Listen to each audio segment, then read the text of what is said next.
Hello các bạn và bye bye tháng 5, chúng ta đến với tháng 6. Tháng này thì mình sẽ sử dụng bút Acrylic Brush ha. Những cái màu Ri dùng Ri sẽ để ở trên màn hình. Đồng thời thì cũng có xài một cây của Faber-Castell màu xám. Ri còn dùng thêm cọ và chuẩn bị thêm khăn giấy để thấm bớt nước ra khỏi cọ. Nếu có palette thì các bạn tô ra như vậy, còn nếu không thì các bạn lấy cái bì bóng mà đựng sticker rồi các bạn tô lên cũng được. Rồi bây giờ các bạn chỉ cần thấm ướt cái cọ thôi, đừng có lấy nhiều nước nha. Và lấy màu ở trên bảng. Trước khi tô lên trên giấy thì mình lấy khăn giấy, mình chậm bớt cái phần nước ở phần gốc cọ một lần nữa. Tại vì giấy này về cơ bản vẫn là giấy sổ. Nếu mà nhiều nước quá thì nó sẽ bị cong, nó sẽ bị bong giấy ra. Ít nước thì nó vẫn ok ha. Các bạn có thể kéo vô phần giữa video để xem cái phát thảo hoa này trước khi bắt đầu làm nha.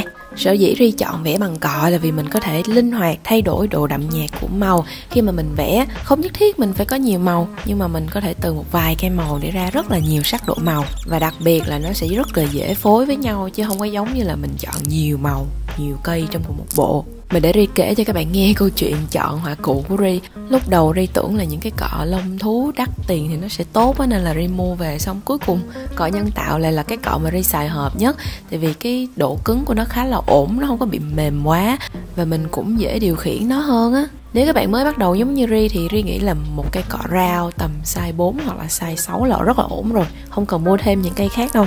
Những cái lá đệm vào chỗ trống này thì Ri chọn màu xám, tại vì màu xám nó rất là an toàn nên nó không có bị làm rối tổng thể màu của bức tranh. Nếu cái cây xám của các bạn đậm quá thì cũng tô ra ngoài, sau đó lấy cọ để mình vẽ lên cho nó nhạt nhạt thôi ha. Tiếp theo, Ri sẽ dùng Pentel Side Pen để đi nét. Vì sử dụng một cây bút đầu cọ như vậy sẽ giúp cho mình linh hoạt ra được nét thanh và nét đậm. Ri thì Ri thích nó có những cái nét thanh thật là thanh, còn những cái nét thì mình đậm hơn. Nhìn cái bức tranh nó sẽ có rất đa dạng về mặt đường nét. Đồng thời thì lúc đi nét cũng cố gắng là đứt ra một xíu chứ không phải là viết liền liên tục tì. Và lúc đi nét thì mình cũng không cần quá cẩn thận đâu, chỉ cần thoáng tay đi dứt khoát và mình cảm thấy nó ok là được rồi, không nhất thiết là phải hoàn hảo hết tất cả. Sau khi mà đi nét xong rồi thì Ri sẽ lấy cái cây màu gốc á và Ri sẽ tô những cái viền một chút xíu, tô một bên của một cái lá thôi chẳng hạn như vậy.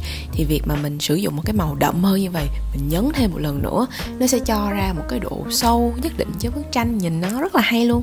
Với những cái hoa thì mình viền nhẹ ở phần cánh nè, rồi mình viền ở phần nhụy và những cái phần cánh ở gần nhụy.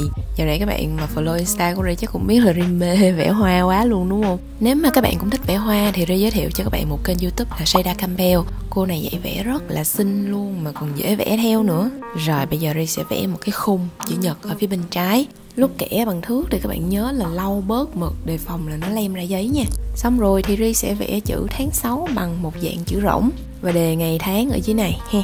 Trời, nãy ráng lau rồi mà vẫn còn bị lem mực này, nhìn thấy ghét ghê luôn á. Ri sẽ cắt cái phần trang bên phải ra nên là Ri lấy bút chì để viền lại trước làm dấu. Mỗi lần làm biến nên sẽ kéo, lần này là kỹ hơn, Ri sẽ dùng một cái bàn cắt kê phía bên dưới và lấy dao trổ ra.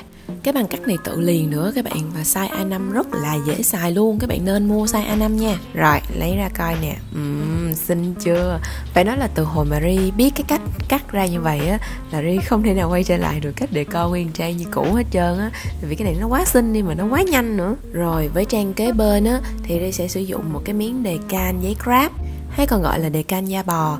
Ri cắt một cái kích thước gần với lại cái kích thước hình chữ nhật mà mình vừa vẽ. Sau đó thì Ri sẽ bấm góc cho nó, bấm góc size M để nhìn nó vừa bo tròn đủ thôi chứ nó không có bị bo quá. Lột ra, xong rồi dán lên trên giấy. Xài đề can thì nhanh hơn là các bạn lấy giấy xi măng dán lên, nhưng mà có cái nào xài cái đó các bạn ha. Ở góc Ri vẽ một cái cụm bông nè. Cụm bông này rất là xinh luôn mà cũng rất là dễ vẽ nữa, các bạn thử vẽ đi, trời ơi dễ thương lắm.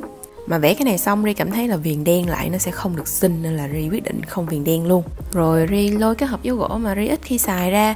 Cái này thật ra rất là dễ xài nha, nhưng mà tại Ri lười á. Trang này có một cái mảnh giấy craft nên là nếu mà mình đóng thêm những cái con dấu chữ thì nhìn nó sẽ vô hợp vai. Trang này sẽ dành ghi tổng hợp tất cả những cái task mà Ri chưa biết phân bổ vào đâu. Ok, tiếp theo là trang kế hoạch tuần.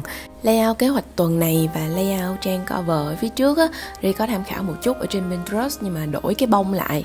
Đây cũng là một dạng bố cục tuần khá là hay đối với những bạn mà thích vẽ vời này nọ, bởi vì mình có thể vẽ đầy ở phần trên luôn và phần dưới thì mình không quan tâm nữa.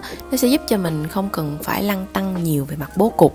hình này phải nằm ở đây, hình kia phải nằm ở đó, mà còn phải chọn những cái hình làm sao cho nó phù hợp nữa. Thì cái cách này sẽ giúp cho mình hạn chế được và mình có thể thỏa sức vẽ tất cả những thứ mình thích ở đây. Chẳng hạn như Ri thì Ri vẽ rất là nhiều hoa cỏ ở trong này. Thực ra lúc đầu á, Ri nhìn những cái layout hoa cỏ người ta làm, Ri nghĩ là sẽ khá dễ, nghĩa là mình chỉ cần vẽ hoa rồi vẽ lá vô thôi.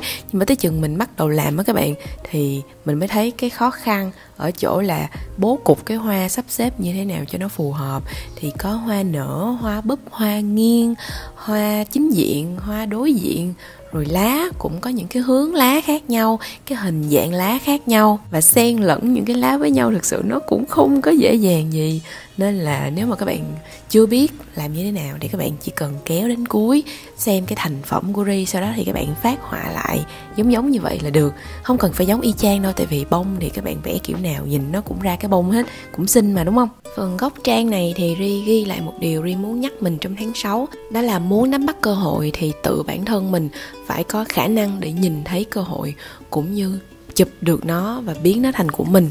Hồi xưa Ri cứ nghĩ là cơ hội nó không đến với mình, nhưng thực ra là do mình không có đủ cái trình độ để mình nhìn thấy và mình chụp lấy nó.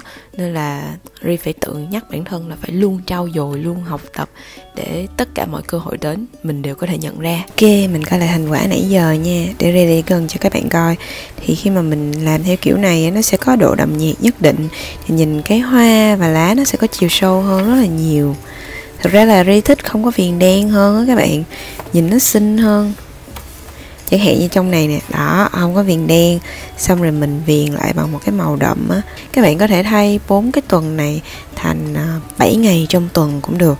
Các bạn có thể 1, 2, 3, 4, xong rồi 1, 2, 3 là thứ hai tới chủ nhật.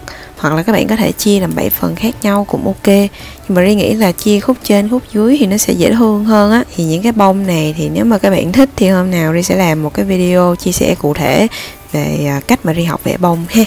Còn bây giờ thì chào tạm biệt và hẹn gặp lại các bạn trong video sau. Bye bye.